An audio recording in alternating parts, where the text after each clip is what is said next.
بسم اللہ الرحمن الرحیم لا اقسم بهذا البلد وانت حل بهذا البلد والد وما ولد لقد خلقنا الانسان في كبد ايحسب ان لن يقدر عليه احد يقول أهلكت مالا لبدا أيحسب أن لم يره أحد ألم نجعل له عينين ولسانا وشفتين وهديناه النجدين۔ سورۃ البلد کی ان آیات مبارکہ میں اللہ تبارک و تعالی نے انسان کے بارے میں ارشاد فرمایا ہے۔ ابتدائے سورت میں اللہ تبارک و تعالی نے قسم کھائی ہے، جیسا کہ آپ نے الحمدللہ کل کے درس میں پڑھا ہے کہ یہاں اللہ نے 3 قسمیں کھائی ہے، ایسے کہ پچھلی سورۃ الفجر میں 5 قسمیں تھیں۔ اللہ تبارک و تعالی نے 5 چیزوں کی قسم کھائی، اور سورۃ البلد میں اللہ نے 3 چیزوں کی قسم کھائی۔ ایک قسم کھائی ہے البلد کی، اور ایک قسم کھائی ہے والدن کی یعنی جس نے جینا، اور ایک قسم کھائی ہے وما ولد جو اس نے جینا یعنی آدم علیہ السلام کی اور اس کی ذریت اور اس کی پوری اولاد کی۔ باقی اس میں جو اقوال ہیں اور جو مفسرین کرام کے ارشادات ہیں وہ میں نے کل عرض کر دیے۔ اور ایک مسئلہ اس میں یہ بھی یاد رکھیں کہ قسم کھانے کا جہاں تک معاملہ ہے، مخلوق کے لیے یہ ہدایت ہے کہ کوشش یہ کریں کہ کسی بات میں قسم نہ کھائیں۔ اگر کبھی قسم کھانی ہو تو پھر جب سچے ہوں، حق پر ہوں، صداقت پر ہوں، انتہائی سچے ہونے کی حالت میں اپنی سچائی کو منوانے کے لیے اب کوئی راستہ باقی نہیں رہا، تو وہاں اسلام قسم کھانے کی اجازت دیتا ہے۔ یہ بھی ہمارے ہاں جاہلانہ ایک عقیدہ بن چکا ہے کہ بھی قسم نہ کھایا کریں جی، قسم حق اور نہ حق جو ہے وہ نقصان پہنچاتی ہے، یہ جہالت ہے۔ کیونکہ اسلام کا تو قاعدہ کلیہ یہ ہے کہ البینۃ علی المدعی والیمین علی من انکر، کہ اگر آپ نے کوئی دعویٰ کیا ہے مثلا محکمے میں، عدالت میں، کورٹ میں، تو ثبوت گزارنا جو ہے وہ مدعی کے ذمہ ہے، اور اگر مدعی ثبوت پیش کرنے سے قاصر ہے تو مدعا علیہ اگر انکار کرتا ہے تو پھر قاضی اسے حکم دے گا کہ بھی تم قسم کھاؤ۔ تو اگر خدا نہ کرے قسم کھانا سچا بھی ہو اور جھوٹا بھی ہو نقصان والی بات ہوتی تو کبھی حضور پاک کا حکم نہ دیتے کہ بھی جو مدعا علیہ ہے وہ قسم کھائے۔ اور اگر خدا نہ کرے قسم کھانا کوئی ایسی بری بات ہوتی تو آمنہ کے لال کبھی قسم نہ کھاتے۔ حضور صلی اللہ علیہ وسلم نے کئی مقام پر قسم کھائی، اور آپ نے فرمایا والذی نفس محمد بیدہ، مجھے قسم ہے اس ذات پاک کی جس کے قبضہ قدرت میں محمد مصطفیٰ کی زندگی ہے۔ تو آپ نے اللہ کی قسم کھائی۔ صحابہ رضوان اللہ علیہم اجمعین نے اللہ کی قسمیں کھائی، اور صحابہ رضوان اللہ علیہم اجمعین تو بعض اوقات کسی کامیابی کے موقع پر بھی قسم کھا لیتے تھے، جیسے کہ ایک صحابی جب اللہ کے راستے میں شہید ہوئے تو شہادت کے وقت جب وہ گرنے لگے تو اسی وقت بھی انہوں نے فرمایا فزت ورب الکعبہ، مجھے رب کعبہ کی قسم ہے کہ میں کامیاب ہو گیا، صبح شہادت کو پہنچ گیا اور میں حق پہ ثابت قدم رہا۔ اور میری موت جو ہے وہ حق پہ آ گئی، تو جن لوگوں کی موت حق پر آ جائے، صداقت پہ آ جائے اور شہادت پہ آ جائے، اس سے بڑی کامیابی تو کوئی ہے نہیں۔ اس لیے اس نے بھی قسم کھائی۔ تو لہذا یہ بھی جاہلانہ عقیدہ ہے کہ جناب قسم جھوٹی بھی کھاؤ تو نقصان ہے اور سچی بھی کھاؤ تو نقصان ہے۔ ہاں البتہ جھوٹی کھانے کے اندر گناہ بھی ہے، اسم بھی ہے، وبال بھی ہے، اور اللہ تبارک و تعالیٰ کی طرف سے پکڑ بھی ہے، لیکن جب آپ سچے ہوں تو پھر تو کوئی سوال ہی پیدا نہیں ہوتا۔ اسی طرح ایک اور مسئلہ بھی ہے قسم کے معاملے میں کہ جب قسم مخلوق میں سے یعنی انسان جب قسم کھائے تو ما سوائے اللہ کے کسی کی قسم نہیں کھانی، یعنی اللہ کے سوا کسی نبی کی قسم کھائی جائے یا کسی فرشتے کی قسم کھائی جائے یا کسی اللہ کے ولی کی قسم کھائی جائے یا دنیا میں اور کسی پیاری چیز یا محبوب چیز کی قسم کھائی جائے، یہ شریعت میں منع ہے۔ اور منع بھی اتنے سخت الفاظ میں ہے، شدید الفاظ میں ہے کہ میرے آقا نے ارشاد فرمایا ہے کہ من حلف بغیر اسم اللہ فقد کفر، جس شخص نے اللہ کے اسماء کے سوا قسم کھائی اس نے کفر کیا۔ تو ایک حدیث مبارک میں اور زیادہ سخت لفظ ہے، فرمایا فقد اشرک، اس نے اللہ کی ذات کے ساتھ شرک کیا۔ تو لہذا یہ یاد رکھیں کہ اگر کبھی قسم کھانی پڑے تو آدمی جب بھی قسم کھائے تو واللہ، باللہ، تاللہ یا بالرحمن بالرحیم یعنی اللہ کے اسماء کے ساتھ قسم کھا سکتا۔ حتیٰ کہ علماء نے فرمایا کہ کعبۃ اللہ کی قسم بھی منع ہے۔ جیسے کوئی کہے کہ مجھے اللہ کے گھر کی قسم، نہ، یہ کہہ سکتا ہے اللہ کے گھر کی قسم، یہ نہیں کہہ سکتا کعبے کی قسم ہے یا مقام ابراہیم کی قسم ہے یا مسجد کی قسم ہے، یہ منع ہے۔ اور منع بھی اتنی شدید ہے، اللہ معاف فرمائے، کہ شرک اور کفر فرما دیا میرے آقا نے۔ اور اس کی وجہ یوں سمجھ لیں کہ شرک اور کفر کیوں کہا گیا؟ وجہ یہ ہے کہ قسم کھانے کا حق تھا صرف اللہ کے لیے۔ اللہ کی باعظمت ذات تھی جس کے نام پر آدمی قسم کھائے، تو جب اللہ کے سوا غیر کی قسم کھائی تو گویا اس کو اسی مقام پہ لے آیا جو اللہ کا مقام تھا، اور اسی کا معنی شرک ہے۔ جیسے عبادت اللہ کے لیے ہے، غیر اللہ کی عبادت کرے شرک ہے، اسی طرح قسم جو ہے وہ اللہ کے لیے ہے، غیر اللہ کی قسم کھائے تو شرک ہے۔ جیسے نظر، نیاز، استغاثہ، پکارنا، مانگنا اللہ کے لیے ہے، اب غیر کے نام پر نظر چڑھائے، نیاز چڑھائے، پکار کرے تو شرک ہے۔ اسی طرح غیر کی قسم بھی شرک۔ اس کو اور آسان طریقے سے یوں سمجھ لیں کہ جب آدمی قسم کھاتا ہے تو اس کے دماغ میں یہ ہوتی ہے بات کہ کبھی کوئی آدمی گری پڑی چیز کی قسم نہیں کھاتا، قسم اسی چیز کی کھائی جاتی ہے جس کی دل میں عظمت ہو۔ اگر دل میں اس کی عزت اور عظمت نہ ہو تو کون قسم کھاتا ہے؟ کبھی آپ نے گلاس کی قسم کھائی ہے کہ جی مجھے اس پلاسٹک کے گلاس کی قسم ہے؟ کبھی نہیں کھائی آپ۔ کبھی آپ نے اینک کی قسم کھائی ہے؟ کبھی نہیں کھائی۔ قسم ہمیشہ اسی چیز کے نام پہ کھائی جاتی ہے جس کا دل میں عزت ہو، عظمت ہو، اور عظمت کا حق جو ہے وہ اللہ کی ذات کا ہے۔ اور دوسرا قسم کھانے والے کو یہ ڈر ہوتا ہے کہ اگر میں نے جھوٹی قسم کھائی تو مجھے نقصان ہوگا، اگر میں نے جھوٹی قسم کھائی تو مجھ پر کوئی نہ کوئی پریشانی اور تکلیف آئے گی۔ تو دکھ دینے والا یا نفع دینے والا کون ہے؟ اللہ کی ذات ہے۔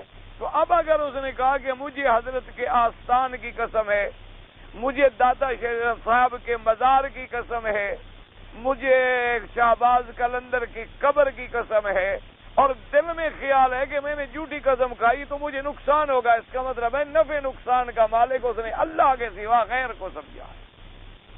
اس وجہ سے حضور پاک نے فرمایا کہ اللہ کے سوا قسم کھانا جو ہے وہ شرک ہے اور کفر ہے، لہذا اس سے ہمیشہ احتراز کیا کریں۔ اور ہمارے یہاں جہالت میں ایک بڑی عجیب غلط باتیں چل پڑی ہیں، اللہ رحمت فرمائے۔ کبھی کوئی آدمی اپنے بیٹے کی قسم کھاتا ہے، کبھی کوئی آدمی اپنے آنکھوں کی قسم کھاتا ہے، کبھی کوئی آدمی کہتا ہے جی میرے ہاتھ میں رزق ہے، مجھے رزق کی قسم ہے۔ پھر رزق دینے والے کی قسم کھا لو، رزق کا کیا معنی ہے؟ اسی طرح کبھی کوئی کہتا ہے جی یہ میرا دکان جو ہے یہ میرے رزق کا اڈا ہے، جی میں یہاں بیٹھ کے بات کر رہا ہوں، تو اڈا کیا ہے؟ اللہ نہ چاہے تو کسی اڈے پہ بیٹھ جاؤ، وہاں بھی وہ رزق نہیں دے گا، اور اگر اللہ دینا چاہے تو جہاں چاہے پہنچا دے۔ اور بلکہ اعوذ باللہ، یعنی بڑی دکھ کی بات ہے کہ بعض لوگوں سے آپ کہیں کہ اللہ کی قسم کھائیں تو پرواہ بھی نہیں کرتے، کھا لیتے، اور انہیں کہیں کہ چلو جناب پیر صاحب کے مزار پہ آستان شریف پہ حاضری دو اور حضرت کی قبر پہ ہاتھ رکھ کے قسم کھاؤ، کہے گا میں مر جاؤں گا نہیں کھاتا۔ تو نعوذ باللہ، یعنی اللہ سے اتنی ڈر نہیں ہے جتنی اس مزار والے سے ڈر ہے۔ تو اس سے بڑا شرک اور کفر کیا ہو سکتا ہے؟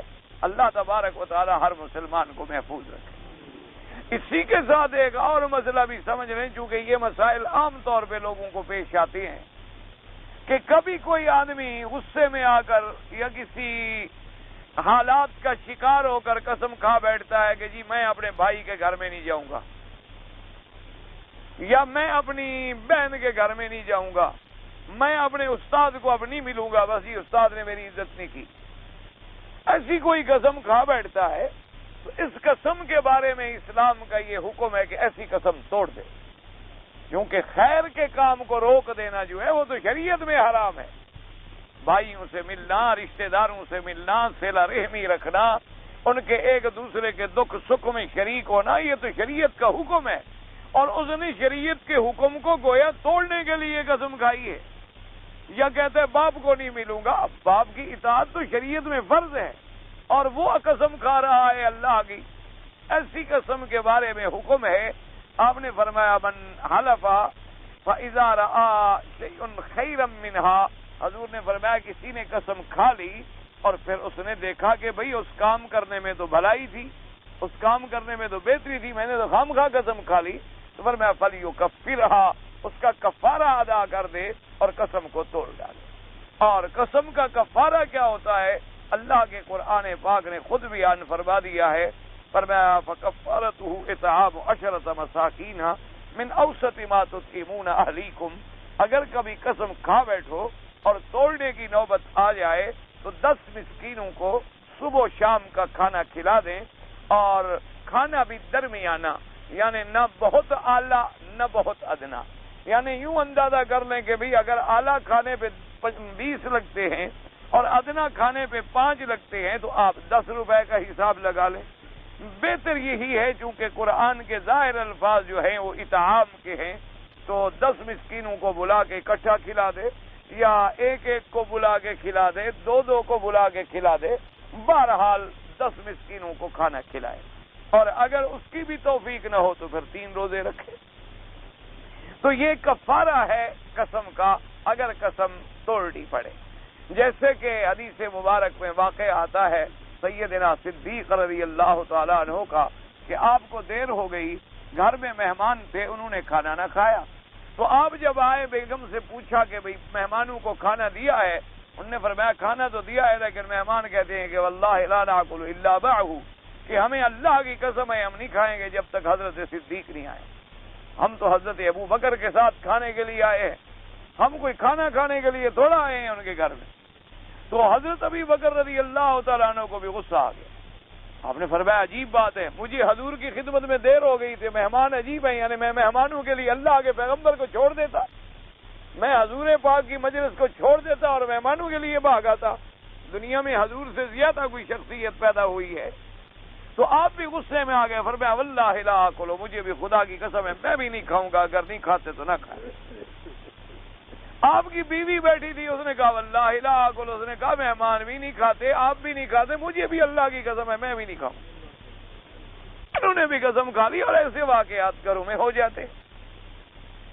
تھوڑی دیر گزری تو حضرت سیدنا ابی بکر رضی اللہ تعالیٰ عنہ نے فرمایا لا حول ولا قوت الا باللہ العلی العظیم، اعوذ باللہ من الشیطان الرجیم، کہ شیطان نے مجھے غصے میں ڈال دیا کہ میں نے بھی غصے میں آگے قسم کھا لی، مہمان گھر میں بھوکے بیٹھے ہوئے ہیں اور گھر والے بھی رات کو بھوکے سو جائیں گے، تو یہ کوئی اچھی بات تو نہیں ہے، بہرحال چلو میں قسم توڑتا ہوں، بھی میں کھاتا ہوں کھانا۔ آپ نے کھانا لے لیا، مہمانوں کو بھی کھلا دیا، اور گھر والوں نے بھی کھا لیا، اور حضرت کو اب چین نہ آئے کہ میں نے قسم جو توڑ دی، تو اب اس کے بارے میں کیا مسئلہ ہوگا؟ اور صبح آ کر آپ نے حضور پاک صلی اللہ علیہ وآلہ آلہ واصحابہ وسلم تسلیما کثیرا کثیرا آپ کی خدمت میں عرض کیا کہ حضرت رات ہمارے ساتھ تو یہ واقعہ ہو گیا، بہرحال میں نے مہمانوں کی خاطر اور گھر والوں کے لیے قسم توڑ ڈالی۔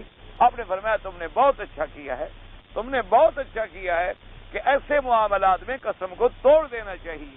اب یہ ہے کہ تم کفارہ ادا کر دو، 10 مسکینوں کو جو ہے کھانا کھلا دو۔ اسی طریقے سے سیدنا ابی بکر صدیق رضی اللہ تعالی عنہ حضرت حسان کی بڑی مدد فرماتے تھے۔ حضرت حسان جو شاعر ہیں میرے آقا کے رضی اللہ تعالی عنہ، جنہوں نے ساری زندگی مدح و ثنا کی ہے حضرت محمد مصطفیٰ کی صلی اللہ علیہ وسلم، اور جن کے لیے میرے آقا نے اللہ سے دعائیں مانگی ہیں۔ حضور صلی اللہ علیہ وسلم نے حضرت حسان کے لیے دعائیں مانگی ہیں کہ ایک دفعہ جب مشرکین مکہ نے میرے آقا سرکار مدینہ کی شان میں توہین کی تو حسان آئے، انہوں نے عرض کیا کہ آقا اگر آپ اجازت دیں تو میں کفار قریش کو جواب دوں، کیونکہ مکے والے بھی تو بڑے شاعر تھے۔ یہ عرب لوگوں میں شعر و شاعری جو ہے یہ تو ان کی گٹی میں پڑی ہوئی تھی نا، ان کا عام آدمی جاہل سے جاہل آدمی جو ہے وہ بھی شاعر ہوتا ہے۔ عربی کے اندر ان کو بڑا ناز تھا، تو انہوں نے حضور کی توہین میں لکھا شاعر نے گستاخی کی، تو حضرت حسان نے عرض کیا کہ حضور آپ مجھے اجازت دیں تاکہ میں ان کی اس حجب کا جواب دوں۔ حضور نے فرمایا حسان تم کیسے جواب دو گے؟ آخر میری شکایت کرنے والے ہیں تو میرے قبیلے کے لوگ نا، ہیں تو وہ بھی قریشی، میرے خاندان سے تعلق رکھتے ہیں، تو جب تم ان کی توہین کرو گے تو گویا میری بھی تو ہو جائے گی، میں بھی تو اسی قریش سے ہی تعلق رکھتا ہوں اور بنو ہاشم سے ہی تعلق رکھتا ہوں، تو میں تمہیں کیسے اجازت دوں؟ اس نے کہا حضور آپ اجازت تو دیں، آپ ذرا اجازت تو مجھے عطا فرما دیں، انشاءاللہ جیسے بال کوئی آٹے میں گر جائے اور سمجھدار خاتون اس بال کو نکال لیتی ہے اور پتہ بھی نہیں چلتا کہ بال کہاں نکلا ہے یا کہاں آٹے میں داخل تھا، میں حضور آپ کو ایسے نکال لوں گا قریش سے، سوال نہیں پیدا ہوتا کہ آپ کی ذات کی کوئی توہین کا لفظ آ جائے۔ حضور نے فرمایا اچھا پھر آپ کو اجازت ہے، تو اس نے پھر قریش کا جواب دیا، اور جب حضور نے سنا حضور نے اس کے لیے ممبر رکھوا دیا مسجد میں، ممبر پہ کھڑے ہو کر اس نے جواب دیا حضور کی طرف سے، اور حضور دل سے دعائیں فرما رہے تھے۔ جب اس کا کلام سنتے تو حضور فرماتے اللہم ایدہ بروح القدس، کہ میرا اللہ جبرائیل کے ذریعے میرے صحابی کے دل میں مضمون ڈال دے۔ حضور صلی اللہ علیہ وسلم دعائیں فرما رہے ہیں۔ اس لیے یاد رکھیں کہ حضور کی مدح کرنی، حضور کی ثنا کرنی، حضور کی شان میں قصیدہ پڑھنا، حضور کی شان میں کوئی ابیات کہنے، یہ چیزیں اسلام میں ثابت ہیں، کوئی منع نہیں کرتا۔ اسلام کے علماء حق کا جو ہیں وہ منع کرتی ہیں، یہ جو ہم لوگوں نے ساتھ باجے اور گاجے اور قوالیاں اور گانے بنا لیے ہیں، یہ تمام کے تمام مزامیر من مزامیر الشیطان، یہ شیطان کی آوازیں ہیں۔ حضور نے فرمایا اگر کہیں سے آواز آ رہی ہو گانے کی تو کان بند کر دیا جائے، یہ شیطانی آواز ہے۔ اس لیے حضور صلی اللہ علیہ وسلم نے منع فرمایا ہے، اگر بغیر کسی باجے کے گاجے کے، بلکہ علماء نے یہ کہا ہے کہ بہتر طریقہ یہ ہوتا ہے کہ ثنا پڑھنے والا کوئی اور گانے کا انداز بھی اختیار نہ کرے۔ جیسے ہمارے ہاں ایک رواج ہو گیا ہے نا کہ نعت خواں آج کل پڑھتے نعت ہیں لیکن فلمی دھنوں کی نقل کرتے ہیں، تو یہ چیزیں اسلام نے منع ہے، یہ چیزیں اسلام اجازت نہیں دیتا کہ ہم نعت پڑھ رہے ہوں حبیب کبریا کی اور نقل کر رہے ہوں ایک طوائف کے گانے کی، تو ہم کہاں ملا رہے ہیں اپنی آواز کو، کس آواز کے ساتھ ہم تشبیہ دے رہے ہیں، اور شان کس کی بیان کر رہے ہیں جس کی شان اللہ نے قرآن میں بیان کی ہے، جس کے شان و عظمت کا تقاضا یہ ہے کہ مولانا جامی جیسے عاشق نے کہا کہ اگر میں 1000 بار بھی اپنی زبان کو عرق گلاب اور مشک عبیر سے دھو ڈالوں اور پھر آقا کا نام لوں تو ڈر لگتا ہے کہیں بے ادبی نہ ہو جائے، کہیں بے ادبی نہ ہو جائے، کہیں کوتاہی نہ ہو جائے۔ جس کے شہر میں، جس کی مسجد میں، جس کے سامنے قدم زمین پہ جما کے چلنے کا حکم ہو کہ قدم بھی زور سے نہ ڈالو کہیں آواز پیدا نہ ہو جائے، جہاں اونچی آواز کرنے کا حکم نہ ہو اس کی شان میں ہم پڑھیں تو نعت، پڑھیں تو ہم قصیدہ، اور پڑھیں تو ہم تعریف محمد مصطفیٰ صلی اللہ علیہ وسلم، اور پڑھیں کیا کبھی باجے پہ اور کبھی ہارمونیم پہ اور کبھی طبلے پہ، اور پڑھنے والے کی نہ شکل حضور سے ملتی ہو نہ عمل حضور سے ملتا ہو، اور حضور کا نام لے رہا ہے، وضو تک نہیں ہے، سگریٹ ابھی اس نے پھینکا ہوا ہے، منہ سے بدبوئیں آ رہی ہیں، اور نام لے رہا ہے محمد الرسول اللہ صلی اللہ علیہ وآلہ آلہ واصحابہ وسلم تسلیما کثیرا کثیرا۔ حضور کا نام انتہائی ادب سے لینا چاہیے۔ حضور پاک صلی اللہ علیہ وسلم کی ذات گرامی کا شان اتنی بلند ہے کہ اللہ نے فرمایا وَرَفَعْنَا لَكَ ذِكْرَكَ، تیرے شان کو ہم نے اونچا کر دیا، اتنا اونچا کر دیا۔ جب اللہ اونچا کرے تو اس کا کوئی ٹھکانہ ہو سکتا؟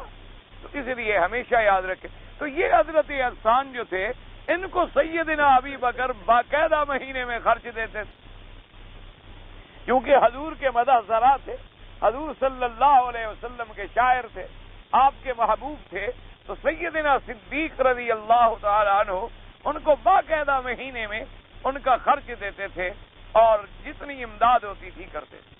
لیکن جب سیدہ عائشہ صدیقہ رضی اللہ تعالی عنہا پر تہمت کا معاملہ چلا تو بدقسمتی سے حسان بھی اس میں شریک ہو گئے۔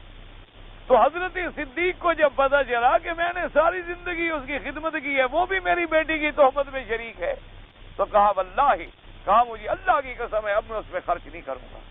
پھر جب اللہ نے قرآن نازل فرما دیا، بی بی عائشہ صدیقہ کی برات آسمانوں سے آ گئی، اور حضور صلی اللہ علیہ وسلم نے حضرت صدیق کو بلایا، فرمایا اللہ نے حکم دیا ہے کہ تم کسی پہ خرچ کرتے ہو تو ذاتی ناراضگی کی وجہ سے بند نہ کرو۔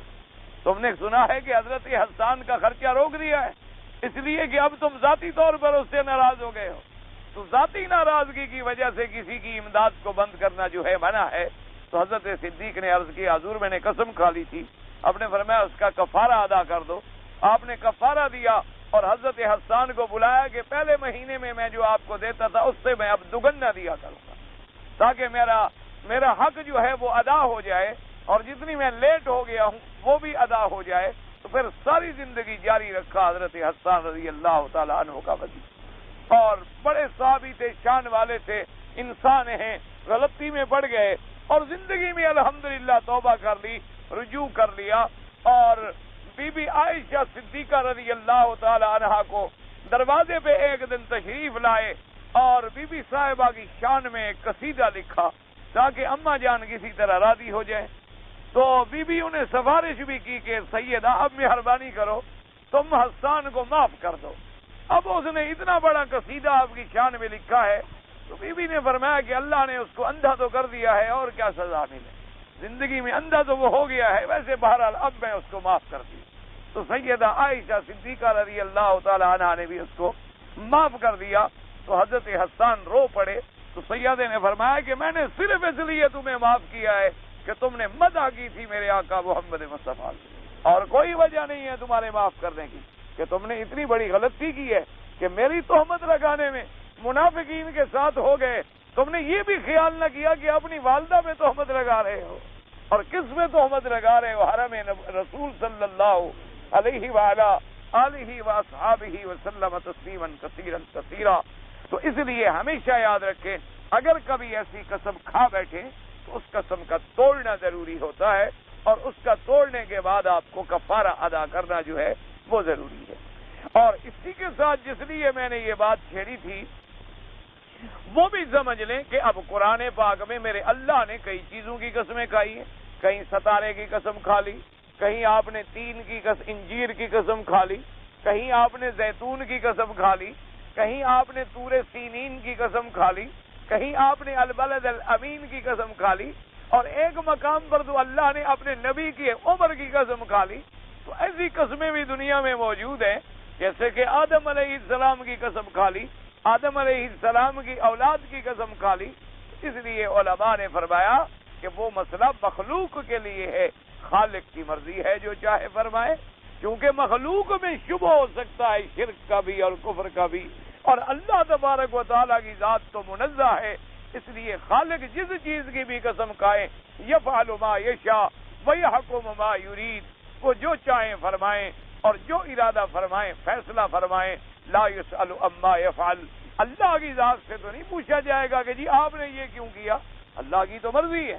اور پھر بات بھی تو لوگوں کو کفر اور شرک سے بچانے کی تھی، اور کفر اور شرک کا احتمال مخلوق میں ہوتا ہے، خالق تو خالق ہے، وہ تو مالک ہے، وہ تو خود وحدہ لا شریک ہے۔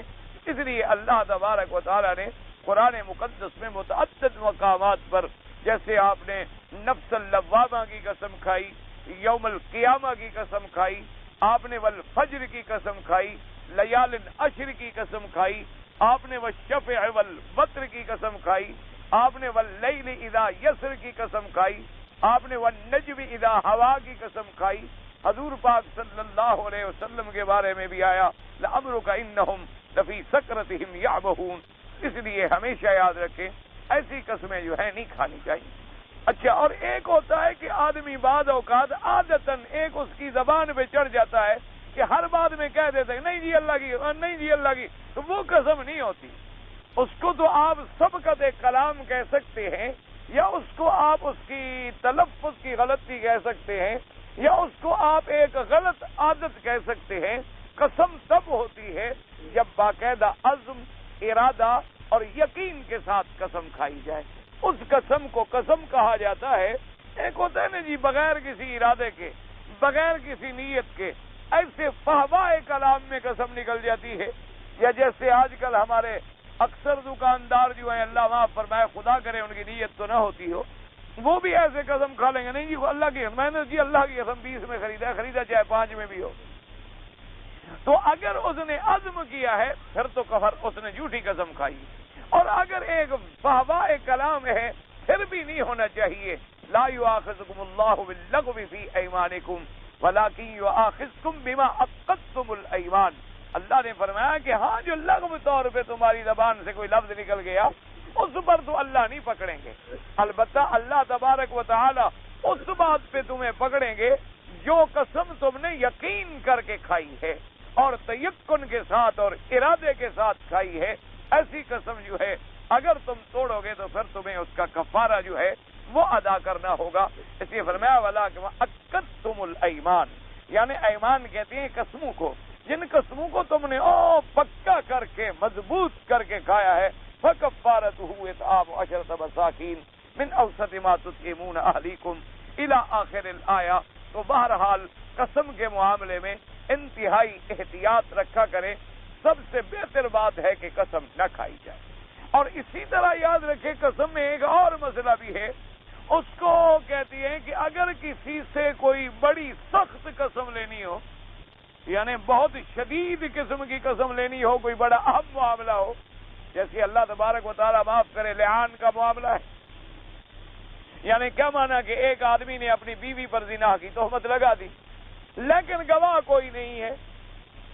ایک آدمی اللہ نہ کرے اللہ ہر مسلمان کے گھرانے کو محفوظ رکھے، اللہ تبارک و تعالی ہر مسلمان کی عزت کو محفوظ رکھے، تو اگر کسی نے اللہ نہ کرے بہرحال اپنی بیوی پہ اس نے زنا کی تہمت لگا دی کہ میری بیوی زانیہ ہے اور فلاں آدمی سے نعوذ باللہ اس نے زنا کرایا ہے، اور اس کے پاس گواہ کوئی نہیں، تو جب گواہ کوئی نہ ہوں تو اب حد تو جاری ہو نہیں سکتی۔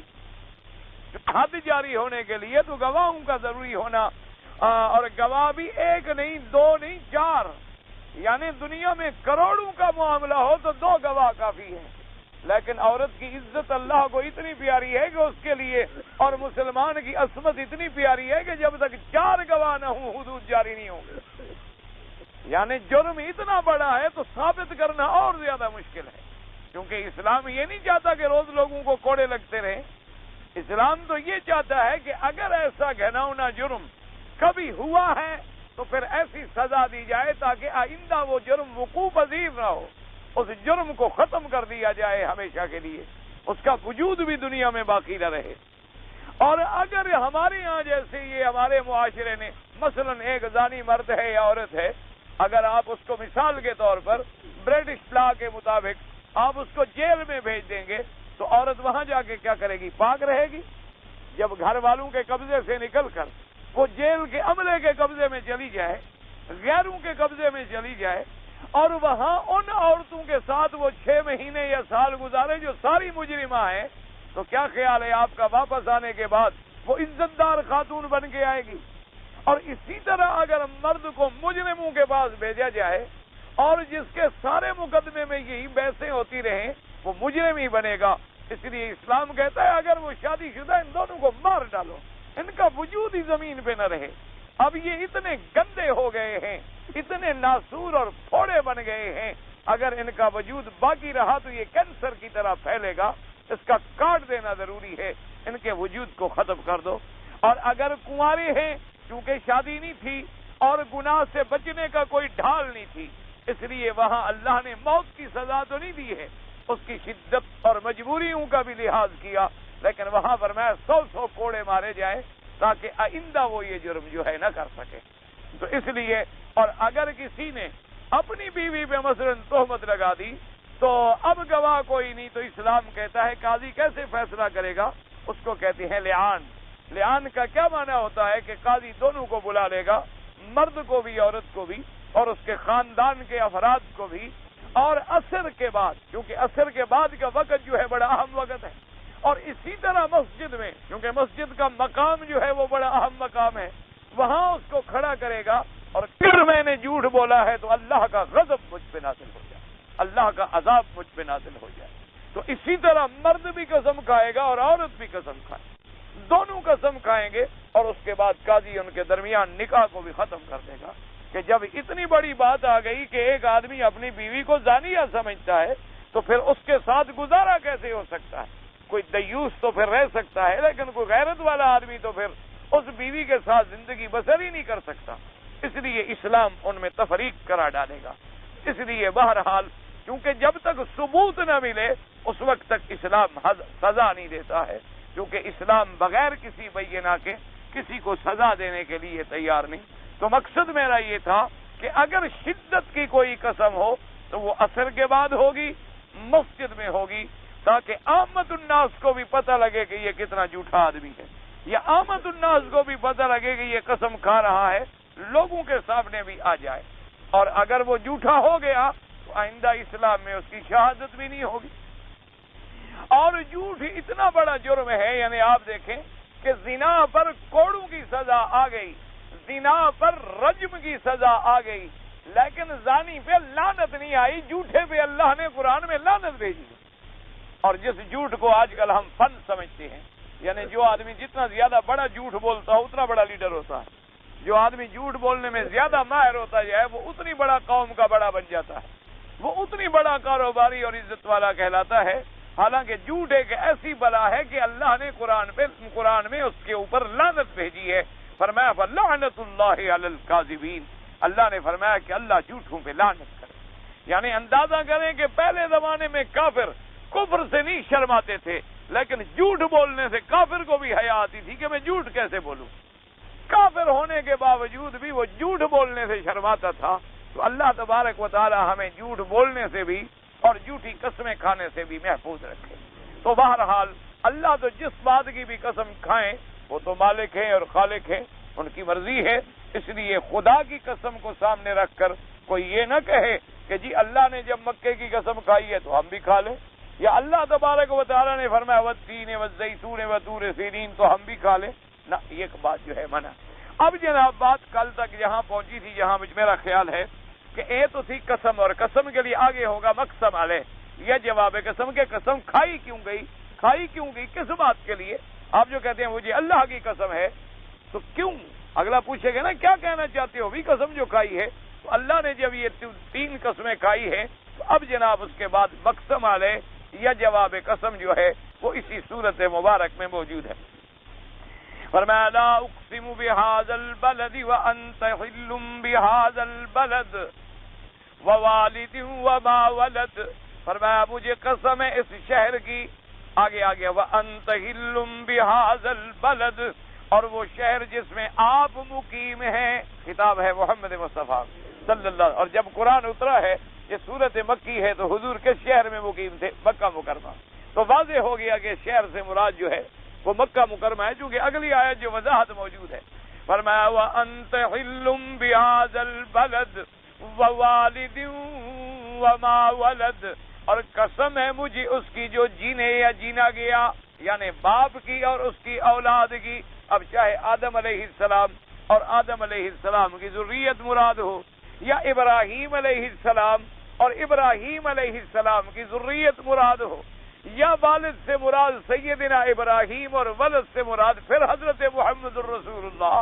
صلی اللہ علیہ وعلا آلہ واصحابہ وسلم ہوں، تین قسموں کے بعد فرمایا لَقَدْ خَلَقْنَا الْإِنسَانَ فِي كَبَدٍ، اللہ نے فرمایا لَقَدْ لام ابتدائیہ، قد حرف تحقیق، فرمایا تھا البتہ تحقیق پیدا کیا ہم نے انسان کو مشقت میں، کبد کہتے ہیں شدت، کبد کہتے ہیں کبدا، کبد کہتے ہیں شدت کو، اسی لیے آپ نے دیکھا نا جگر کو بھی عرب میں کبد کہتے ہیں، کیونکہ وہ بھی تو خون جمع ہوتا ہے نا، اسی کا کام ہے پھر خون کا تقسیم کرنا، تو وہ بھی تو ایک کام کی ڈیوٹی میں لگا ہوا ہے نا، کہ آپ جو کھاتے ہیں وہ معدے میں آ جاتا ہے، اور معدے میں آنے کے بعد پہلے کیلوس بنتا ہے، پھر کیموس بنتا ہے، اس کے بعد جا کے وہ جب خون بنتا ہے فضلہ فضلے کی طرف چلا گیا اور پانی پیشاب کی طرف چلا گیا، اور باقی جو خلاصہ نکلا وہ جگر نے جا کے پھر تقسیم کرنا ہے خون کو،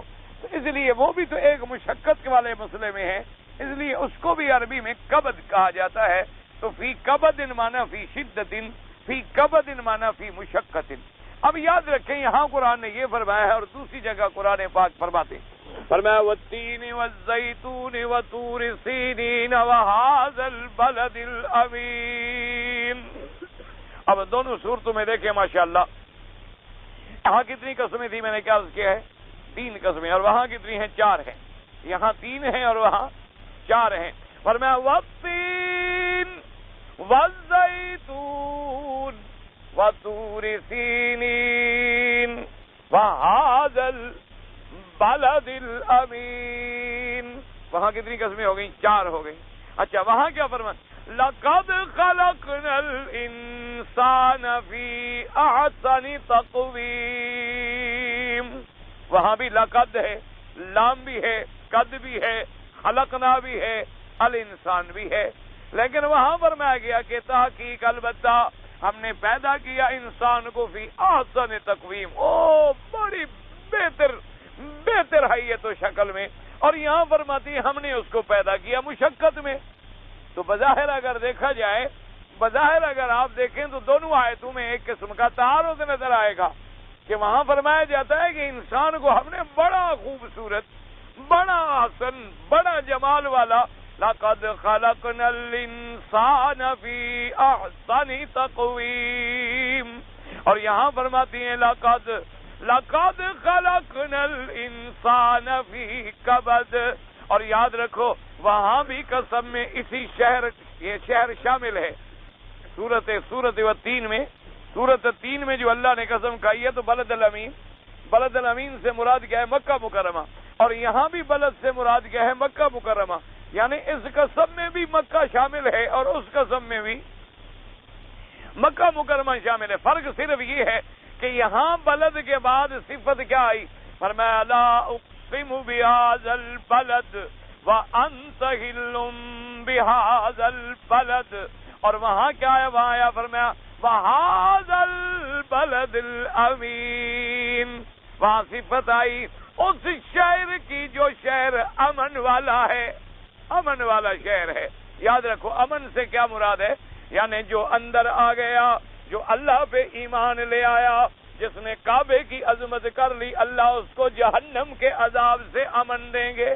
یہ نہیں ہوتا، ورنہ دنیا میں تو ہر قسم کی باتیں ہو سکتی ہیں، جیسے کہ مختلف ادوار میں ایسے حالات آئے، حجاج ابن یوسف کے زمانے میں کتنے ظلم ہوئے، حجاج ابن یوسف کے زمانے میں حضرت عبداللہ ابن زبیر رضی اللہ تعالیٰ عنہ کو پھانسی پہ چڑھایا گیا، اللہ تبارک و تعالیٰ کے کعبے کو توڑا گیا، اللہ تبارک و تعالیٰ کے کعبے سے حجر اسود کو اٹھا کے لے گئے اور یمن کے علاقوں میں جا کے پھینک دیا گیا۔ تو ایسے انقلابات تو آتے ہیں دنیا میں، یہ تو ایک نظام عالم ہے، نظام عالم کے اندر یہ سب چیزیں ہوتی ہیں، دن بھی ہوگا اور رات بھی ہوگی، اور یہ کبھی نہیں ہوتا کہ دن مسلمانوں کے گھر میں سورج چمکے لیکن کافر کے گھر میں نہ چمکے۔ یہ کبھی نہیں ہوتا کہ آپ کے ہاں رات آئے اور ان کے ہاں رات نہ آئے۔ یہ کبھی نہیں ہوتا کہ بارش برسے تو صرف آپ نیک لوگوں کے گھر میں تو برسے اور گنہگار کے گھر میں نہ برسے، یہ کبھی نہیں ہوگا۔ آپ گندم لگائیں تو دانے نکلیں اور کوئی گنہگار لگائے تو وہاں سے مچھر پیدا ہوں، یہ کبھی نہیں ہوتا۔ یہ نظام عالم ہے، یہ چلے گا، اچھے کے لیے بھی، برے کے لیے بھی، مومن کے لیے بھی، کافر کے لیے بھی۔ جیسے آپ نہیں دیکھتے ہیں دنیا میں، آپ کہتے ہیں جی ٹھیک ہے ہمارا مسلمانوں کا ملک ہے لیکن کافر رہتے ہیں، کیا ہو گیا؟ اقلیت میں ہیں، ہم نے ان کی عزت کرنی ہے، حفاظت کرنی ہے، ان کے جان مال کا تحفظ کرنا ہے، کیوں ہمارے ملک میں جو رہتے ہیں۔ تو جب تم اتنی خیال کرتے ہو تو جس کی کائنات میں رہتے ہیں، جس کے وہ بندے ہیں، جس کی وہ مخلوق ہیں، اس نے بھی تو خیال کرنا ہے۔ باقی رہ گیا امتحان میں کامیابی، وہ فیصلے آخرت میں ہوں گے کہ جو کامیاب ہوگا اسے ہمیشہ ابدی سعادتیں ملیں گی، اور جو فیل ہو گیا اس کو ابدی طور پہ جہنم اور عذاب ملے گا۔ یہ معاملہ عالم آخرت پہ ہوگا۔ البتہ دنیا جو ہے وہ دار الامتحان ہے۔ یہ علیحدہ بات ہے کہ کبھی اللہ اپنی قدرت کے اظہار کے لیے دکھا دیتے ہیں کہ ایک ٹکڑے پہ بارش ہو اور دوسرے پہ نہ ہو، ایک قوم پہ عذاب آئے اور دوسرے پہ نہ آئے، ایک ملک میں کوئی زلزلہ آئے اور دوسرے میں نہ آئے۔ یہ اس کی کمال قدرت کے نمونے ہیں، ورنہ اس کے نظام میں آپ کا بھی بچہ ہوگا، کافر کا بھی بچہ ہوگا، آپ کی بھی اولاد ہوگی، کافر کی بھی اولاد ہوگی۔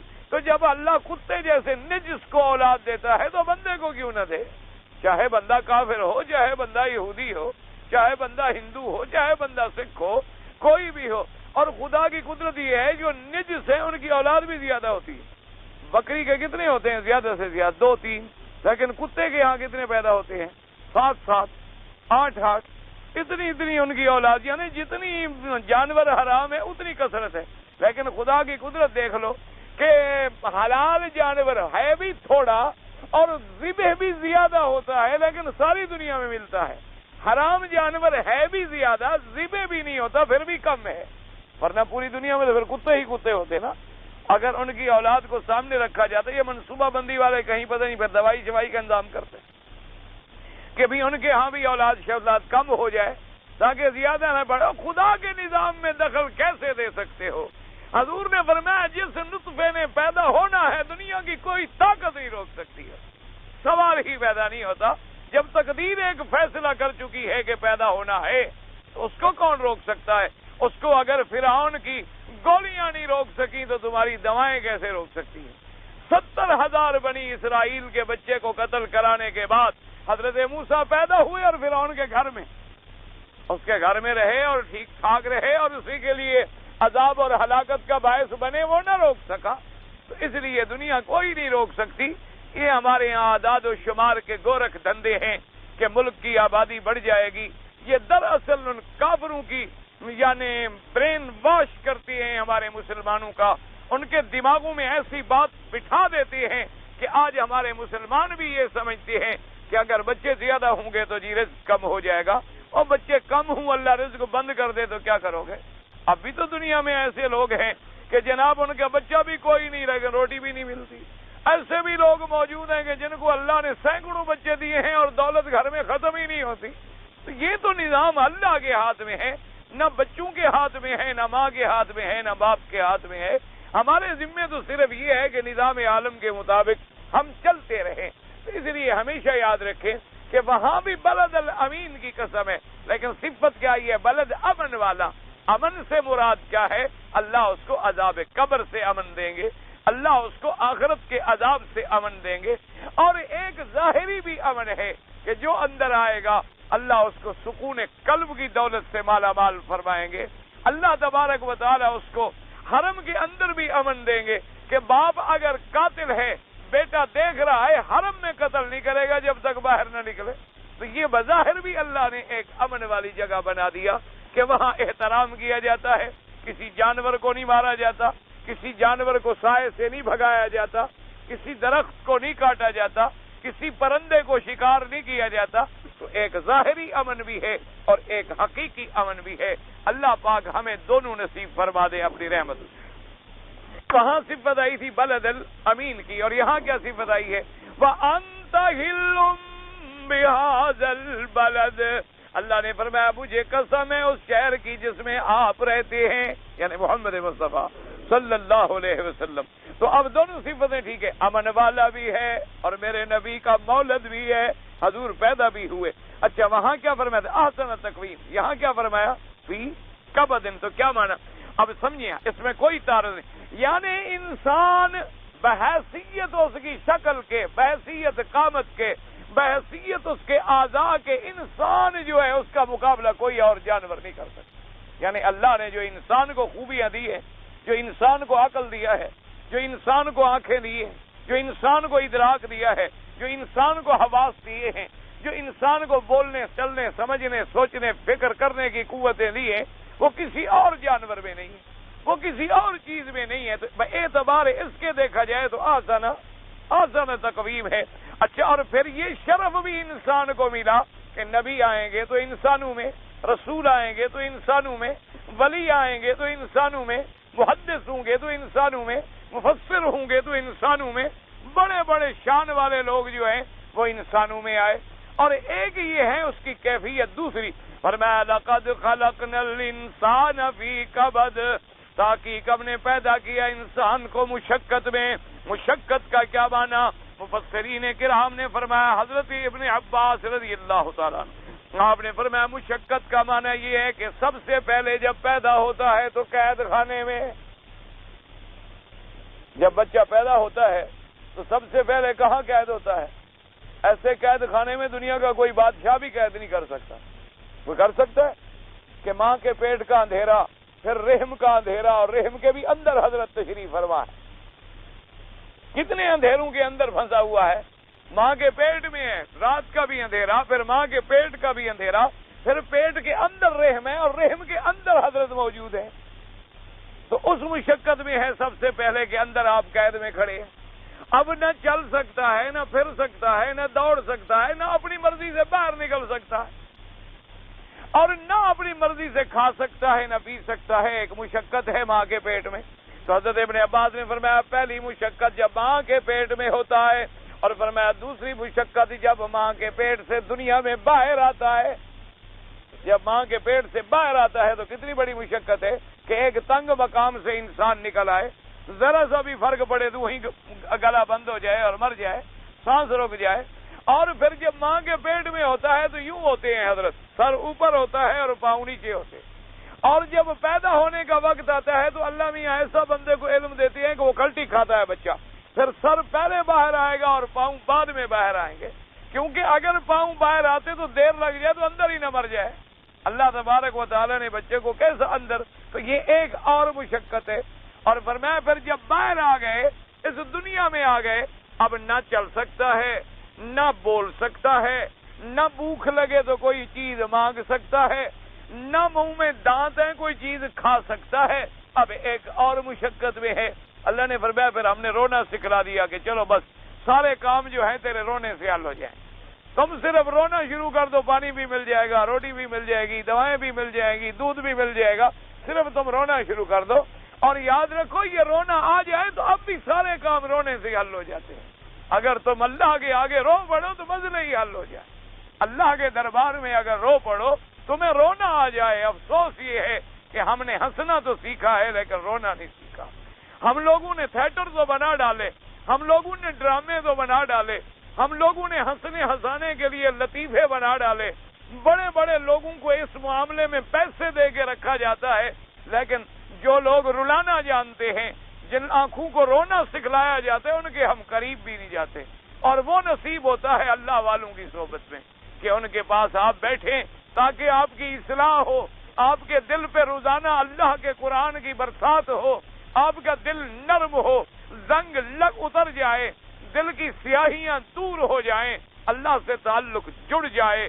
جیسے کہ میرے آقا نے فرمایا لو تعلمون، فرمایا کہ اے میرے صحابہ جو اللہ نے مجھے علم دیا ہے اگر تم جانتے لبکیتم کثیرا، تم زیادہ روتے اور ہنسنا بھول جاتے۔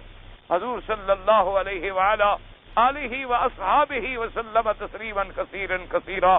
تو رونے سے تو آج بھی سارے مسئلے حل ہوتے ہیں۔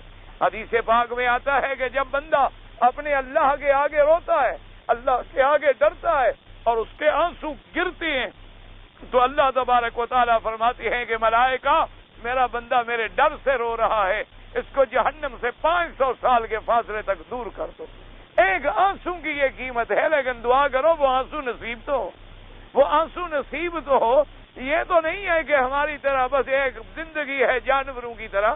وہ خدا کے بندے، کھاتا تو جانور تم سے زیادہ ہے، تم کتنی کھا جاؤ گے؟ آدھا کلو، جانور تو 10 کلو کھا جائے گا۔ اور تمہارے پاس اچھے سے اچھا لباس ہے تو جانور کی اون تم سے زیادہ قیمتی لباس ہے۔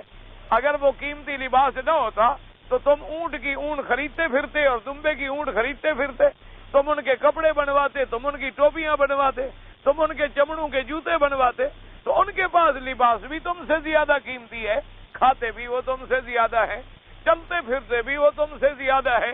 تو اللہ نے اس لیے تو ہمیں پیدا نہیں کیا، اس لیے فرمایا کہ ایک مشقت ہوئی پیٹ میں، اور ایک مشقت ہوئی پیدائش کے وقت، اور ایک مشقت ہوئی پیدا ہونے کے فوراً بعد کے۔ رونے کے بغیر کام ہی نہیں چلتا، جب تک حضرت روئے نہ کام ہی نہیں چلتا ہے، تو روئیں گے تو تبھی کام چلے گا۔ اور جناب تکلیف ہے بتا نہیں سکتا، بس پلٹیاں کھا رہا ہے اور رو رہا ہے، وہ بھی ایک مشقت ہے۔ اور فرمایا پھر ایک مشقت کا زمانہ ہوتا ہے کہ گھٹنے گھٹنے چل رہے ہیں، اپنے پاؤں رگڑ رہا ہے، ہاتھ رگڑ رہا ہے اور گھٹنے رگڑ رہا ہے، اٹھنے کی کوشش کرتا ہے تو حضرت گر جاتے ہیں، پھر گھر والے دوڑتے ہیں، پکڑتے ہیں، کھڑا کرتے ہیں، تو یہ بھی ایک مشقت کا دور ہے۔ فرمایا اس کے بعد جوانی آتی ہے، پھر جوانی کا طوفان ہے، وہ گناہوں کی طرف لے جاتا ہے، جہنم کی طرف لے جاتا ہے، اور یہ چاہتا ہے میں جہنم سے بچ جاؤں، یہ ایک مشقت کا دور ہے۔ اور اس کے بعد فرمایا کہ جب جوانی کا زمانہ گزر گیا پھر بڑھاپا آ گیا، پھر بڑھاپا آ گیا، اب جناب لکڑیوں پہ چل رہے ہیں، کمر سیدھی نہیں ہو سکتی، آنکھیں جواب دے گئی، پاؤں جواب دے گئے، سماعت جواب دے گئی، نظر جواب دے گئی، دھکے کھا کھا کے بیچارہ گھر پہنچ رہا ہے، یہ ایک مشقت ہے۔ فرمایا کہ پھر مرنے کا وقت آ جاتا ہے، تو اب جناب مرنے کا ایک مشقت ہے کہ روح کا قبض ہونا اور پھر اس کا قبر میں جانا۔ اب قبر کے اندر پتہ نہیں اللہ کے علم میں ہے کہ کتنا رہنا ہے، تو وہ ایک مشقت ہے۔ اور پھر قبروں سے جب کھڑے ہوں گے میدان حشر میں سب دوڑیں گے، اور پھر نفسی نفسی کی پکار ہوگی کہ خدا جانے کیا فیصلہ ہوتا ہے، پھر وہ ایک مشقت ہے۔ تو فرمایا لقد خلقنا الانسان لقد خلقنا الانسان فی کبد، تحقیق ہم نے پیدا کیا انسان کو مشقت میں۔ اب مشقت میں سے بچ کون سکے گا؟ جو پیدا کرنے والے سے جڑ جائے، پیدا کرنے والے سے جڑ جائے۔ مشقتیں تو دیکھو نا جی، ایک آدمی نے اینک بنائی ہے، خراب ہوگی تو میں فوراً پشاوری صاحب کو بھیجتا ہوں نا کہ جناب وہ تو میری اینک حضرت خراب ہو گئے تھے، کوئی بات نہیں جی ابھی ٹھیک کر دیتے ہیں، اچھا جی ابھی اور ہم شیشہ لگا دیتے ہیں اور فریم بدل دیتے ہیں۔ تو جو بنانے والے اس کو پتا ہوتا ہے، تو جس نے انسان کو بھی بنایا ہے جب اس سے تعلق نہ جڑے اس وقت تک مشقت سے کیسے نکلے؟ اپنے عقل سے نکلے گا، ایک مشقت سے نکلے گا دوسری میں پڑ جائے گا، دوسری سے نکلے گا تو تیسری میں پڑ جائے گا، لیکن جب اس سے جڑ جائے گا، اس لیے فرمایا تھا لقد خلقنا الانسان فی احسن تقویم ثم رددناہ اسفل سافلین الا الذین آمنوا۔ فرمایا وہ گر گیا ہے نیچے سب سے، اور پھر مگر وہ آمنوا وعملوا الصالحات، جو ایمان لے آئے اور جنہوں نے عمل اچھا کیا وہ بچ گئے۔ تو اس لیے یہاں بھی فرماتے ہیں کہ انسان مشقت میں ہے۔ لقد خلقنا الانسان فی کبد، بڑی مشقت میں ہے، تو اب اس مشقت سے نکلنے کا حل کیا ہو سکتا ہے؟ اسی لیے حدیث مبارک میں آتا ہے، صحابہ نے حضور کی خدمت میں عرض کیا کہ آقا مہربانی کریں ایک اعلیٰ لباس لے لیں، جب باہر کے کوئی بادشاہ آئیں، وفد آئیں، کوئی بڑے بڑے ڈیلیگیشن آئیں تو آپ اچھا لباس پہنیں۔ آپ نے فرمایا میں کیسے لباس پہنوں؟ فرشتہ سور پہ منہ رکھ کے انتظار میں کھڑا ہے، حکم ملے سور پھونکوں اور دنیا درہم برہم ہو جائے۔ فرمایا وہ اس معاملے میں ہے اور ہم لباس کے فکر میں پڑے رہے۔ یہ تو معمولی سی باتیں ہیں، لباس اچھا بھی مل گیا تو کیا ہے، درمیانہ بھی مل گیا تو کیا ہے، اچھا کھانا کھا لیا تو الحمدللہ اور سادہ کھا لیا تو الحمدللہ۔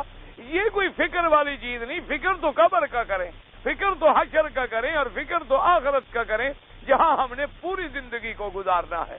اللہ تبارک و تعالی آپ کی بھی اور میری بھی ہر مسلمان کی زندگی آسان فرمائے، قبر میں حشر میں ہر مصیبت سے بچائیں اور اپنی رحمتوں سے بغیر حساب کے جنت الفردوس عطا فرمائیں۔ کہتے ہیں جی کہ لوگ اتحیات میں بیٹھتے ہیں تو انگلی ہلاتے ہیں، یہ سنت ہے کہ جب آدمی کہے اشہد اللہ الہ الا اللہ تو مقصد وہاں بھی وہی توحید کا سبق ہے کہ لا الہ غیر اللہ کی نفی کرے کہ سب معبود بیکار ہیں مگر اللہ، وہاں اس بات کرے، سب کی نفی کرے اور اللہ پہ اس بات کرے۔ اس لیے یہ سنت ہے۔ بعض ائمہ کے نزدیک یہ ہے کہ پوری نماز میں ہی حرکت دیتا رہے، اور احناف کے نزدیک یہ ہے کہ ایک دفعہ دے دے اور اس کے بعد اسی کو اسی طرح قائم رکھے۔ نماز کے اندر آنکھوں کو بند کرنا جائز ہے، کراہت ہے کہ نماز میں بلا وجہ آدمی آنکھیں بند کرے، کیوں کرے؟ نماز میں آنکھیں کھلی رکھے۔ البتہ نوافل میں گنجائش ہوتی ہے، ورنہ نماز میں بلا وجہ اپنے آپ کو اندھا نہ بنائے، یہ کوئی طریقہ نہیں ہے خشوع اور خضوع حاصل کرنے کا۔ خشوع اور خضوع حاصل ہوتا ہے قرآن میں فکر کرنے سے، اللہ کے قرآن میں تدبر کرنے سے، نماز کی اس کیفیت میں تفکر کرنے سے کہ میں اللہ کے دربار میں کھڑا ہوں۔ آپ نے دیکھا نہیں ہے کہ جب لوگ جاتے ہیں کسی ہائی کورٹ میں، سپریم کورٹ میں، بڑی بڑی عدالتوں میں پیش ہوتے ہیں، دیکھو سانس نہیں نکلتا، اور جناب دروازے سے ہوں گے تو گردن جھکا کے اور عجیب انداز میں کھڑے ہوں۔ کوئی افسر کے آگے کھڑا ہو تو آنکھیں تو بند کر کے نہیں کھڑا ہوتا، لیکن بجالے حرکت کرے۔ تو ایک بندے کا اتنا ڈر ہو اور خدا کا ڈر نہ ہو تو یہ تو پھر ہماری اپنی بدقسمتی والی بات ہے۔ اللہ تبارک و تعالی آپ کو اور ہمیں خشوع نصیب کرے۔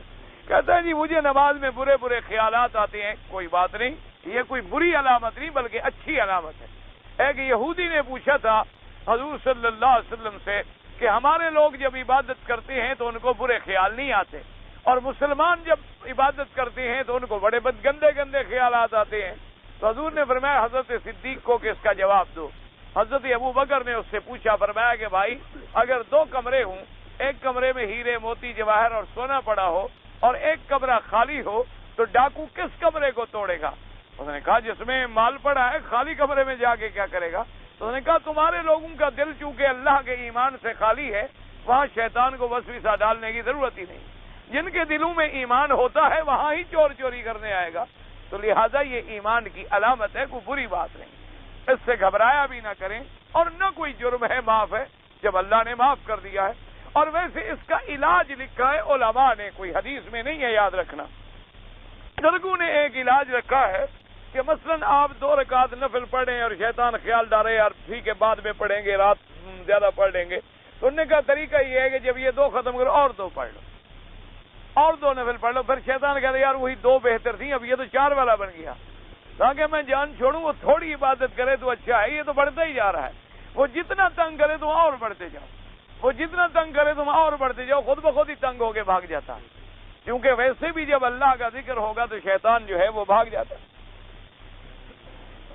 ادھر ادھر کے خیالات دماغ میں لانے سے نماز نہیں ہوتی، نہیں نماز بالکل ہو جاتی ہے، نماز کو کچھ بھی نہیں ہوتا۔ اگر کوئی آدمی 4 رکعت نماز سنت پڑھ رہا ہو تو فاتحہ کے ساتھ سورت بھی پڑھے گا، بالکل پڑھے گا۔ قوم سمود کے بارے میں آیا ہے کہ ان کو صحرا سے ہلاک کیا گیا۔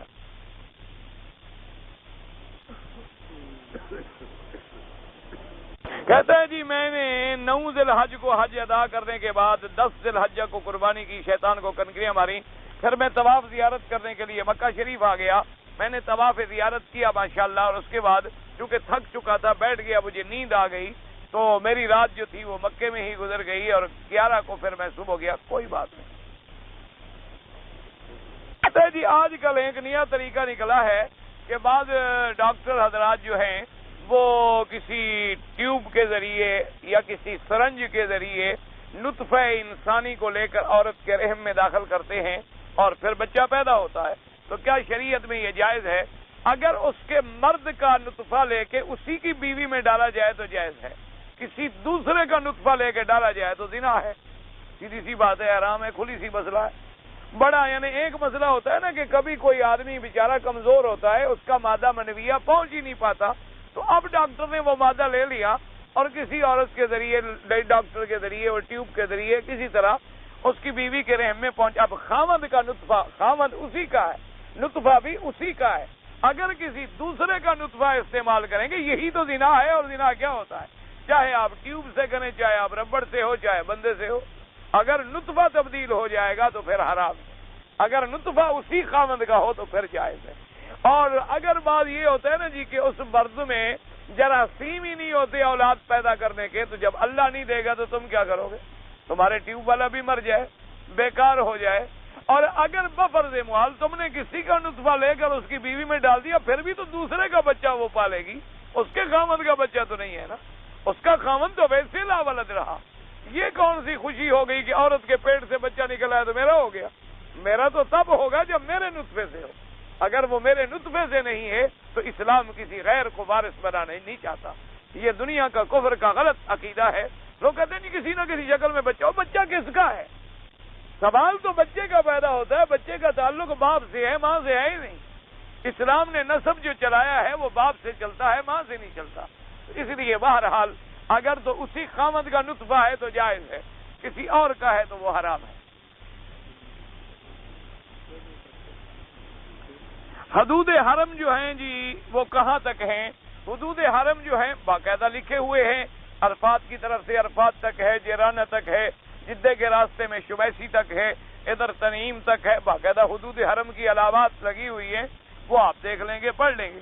تہجد کی نفل کتنی ہے؟ 8 پڑھیں، 12 پڑھیں، جتنی اللہ توفیق عطا فرمائے۔ نہ پڑھ سکے 2 پڑھیں، نہ پڑھنے والے تو نہ بنے، پڑھنے والوں میں تو بن جائیں۔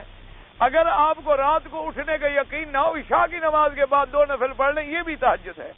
آپ سونے سے پہلے 2 رکعت پڑھ کے وضو کر کے سو جائیں، وہ بھی تہجد ہے، تاکہ کم از کم آپ تہجد کا معنی ہوتا ہے نیند کو چھوڑنا۔ تو جب نیند کا وقت شروع ہو گیا تو جو نماز پڑھیں گے وہ تہجد ہوگی۔ ایک مسلمان کا حضور کی حیات کے بارے میں کیا عقیدہ ہونا چاہیے کہ آپ کی حیات مبارک ہے، لیکن چونکہ ایک ایسے عالم سے ہے جس عالم کو ہم نہیں سمجھتے، اس میں کوئی چونکہ ایک عالم دنیا ہے، ایک عالم برزخ ہے اور ایک عالم آخرت ہے۔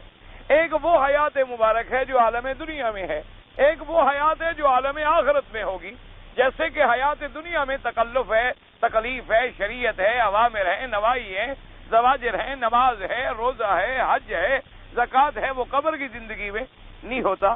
جیسے اللہ نے فرمایا کہ شہید کو بھی مردہ نہ کہو، اور نبی کا شان تو شہیدوں سے کروڑ درجے زیادہ ہوتا ہے۔ شہید تو مرتبہ شہادت کو تب پہنچتا ہے جب نبی کا کلمہ پڑھے۔ تو جب اللہ نے شہید کو اتنا بڑا اعزاز دیا ہے تو واضح بات ہے کہ اللہ کے انبیاء کا تو اس سے بھی بڑا شان ہے۔ یزید کے بارے میں مسلمان کا کیا عقیدہ ہونا چاہیے؟ بالکل چپ ہونی چاہیے، اس لیے کہ یزید کے بارے میں نہ قبر میں ہم سے پوچھیں گے، نہ حشر میں ہم سے پوچھیں گے، ہم سے ہمارے بارے میں پوچھیں گے۔ اس لیے ہمیں کیا ضرورت ہے کہ ہم بلا وجہ یزید کے بارے میں الجھتے رہیں؟ بہرحال اس کے ظاہری اعمال اچھے نہیں تھے، اب اس کے بعد کیا معاملہ ہوا وہ اللہ جانتا۔ ظاہری اعمال اس نے بڑی زیادتیاں کی، اس سے بڑے نجائز واقعات سرزد ہوئے، لیکن علماء نے کہا کہ بلا وجہ لعنت بھی نہ بھیجو اور تعریف بھی نہ